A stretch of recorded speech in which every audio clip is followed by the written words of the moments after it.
तारीख पे तारीख मिळालीच आहे जाहिरातीसाठी, पण याच जाहिराती लॉक करण्यासाठी 1,70,000 उमेदवारांना मुदतवाढ मिळणार का?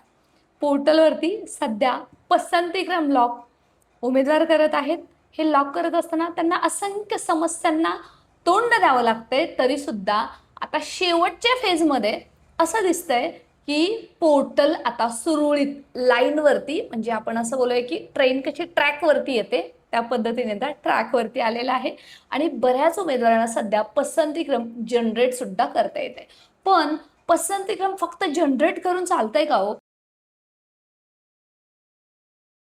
आज त्याचा तुमच्या व्यावसायिक पात्रता, शैक्षणिक अर्हता आणि बऱ्याच गोष्टींचा विचार करून तुम्हाला ते पसंतीक्रम योग्य आरक्षण निहाय, समांतर आरक्षण निहाय त्याचा फायदा कसा होणार आहे, माध्यम, पात्रता, विषय, गुणवत्ता अशा हजारो गोष्टींचा विचार करून, हजार वेळा विचार करून ते तुम्हाला पसंतीक्रम लॉक करायचे. म्हणजे हे ॲक्च्युली खरंच रॉकेट सायन्स आहे बरं का.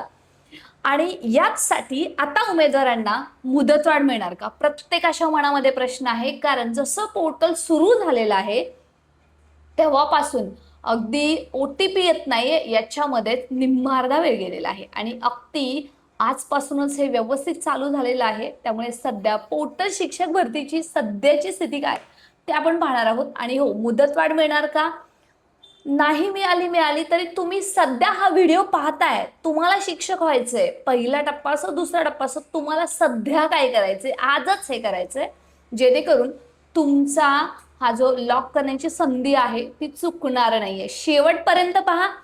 नवीन असाल तर सबस्क्राईब करा. इथंच मिळेल तुम्हाला आपल्या कामाची ऑथेंटिक बातमी. मी ॲडव्होकेट पद्मक बालुशामाने, शिक्षक भरती आणि पवित्र पोर्टलद्वारे सध्या जनरेट होणारे, लॉक करण्यात येणारे प्राधान्यक्रम याच्या संदर्भातला पूर्ण गायडन्स आपण तुम्हाला वैयक्तिकरित्या, सामूहिकरित्या प्ले स्टोअर जाऊन A+ ॲप डाउनलोड करा आणि आजच तुमचा शिक्षक होण्याचा प्रवास आमच्या सोबत सुरू करा. चला तर मुद्द्याला सुरुवात करूया. सध्याच्या तारखेपर्यंत मुलाखतीशिवाय आणि मुलाखतीसह किती प्राधान्यक्रम जनरेट झालेले आहेत? मुलाखतीशिवाय 1,32,000. टोटल उमेदवार किती आहेत माहिती आहे ना? 1,70,000. आणि मुलाखतीसह म्हणजे आता दोन्ही ह्याच्यामध्ये ॲडिशन आहे तर 1,19,000. म्हणजे जवळपास आपण पाहतोय की एक 70-75 उमेदवारांचे प्राधान्यक्रम जनरेट करून झालेले आहेत. अखेर सध्याची अशी परिस्थिती आहे. लॉक किती जणांचे झालेले आहेत? तर लॉक केवळ 53,000 मुलाखतीशिवाय आणि मुलाखतीसह 30,000 उमेदवारांनी लॉक केलेले आहेत. कारण हे लॉक करणं आणि पसंतीक्रम जनरेट करणं ह्या दोन्ही वेगळ्या गोष्टी आहेत.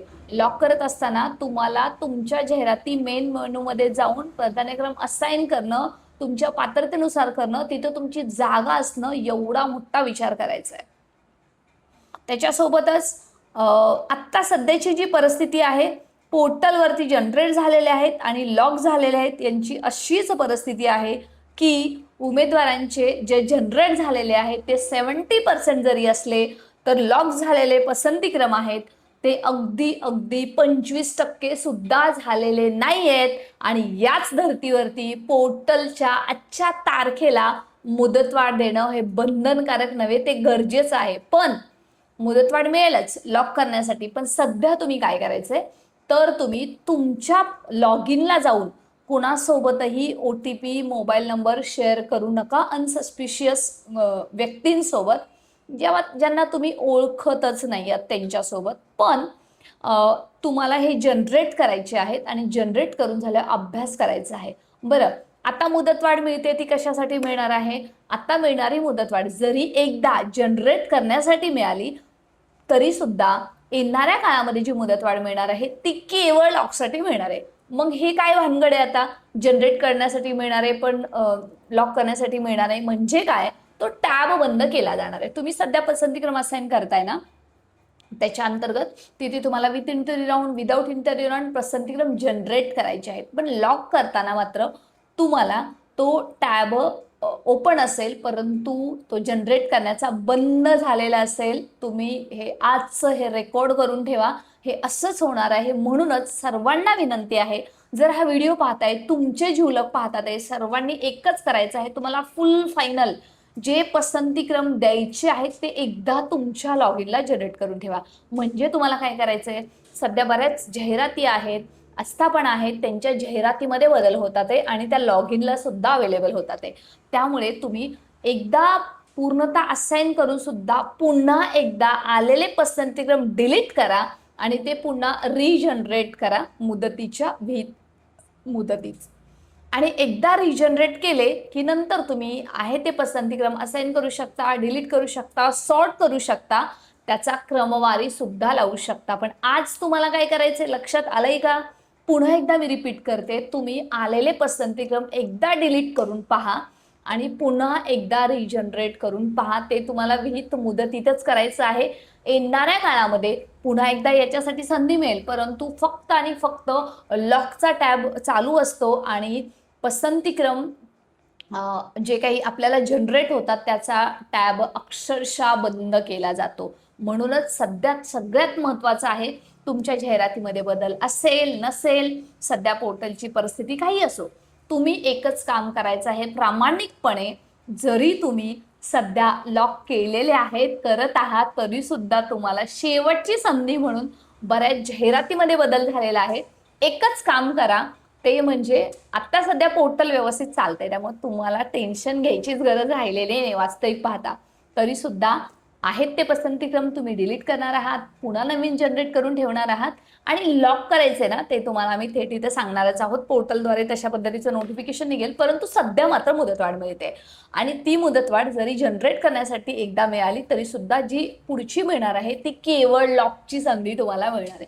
कारण मित्रमैत्रिणींनो, सध्या लाखो उमेदवार वर्षभर शिक्षक भरतीची वाट पाहत होते आणि जसं त्यांना हे सुरू झालेलं आहे पोर्टल, ते कासवाच्या गतीने चालत असल्यामुळे उमेदवारांना प्रचंड मानसिक ताणातून जागलेला आहे. लिटरली या दिवसांमध्ये कितीतरी अभ्यागतधारक भावी शिक्षक झोपले सुद्धा नाहीयेत.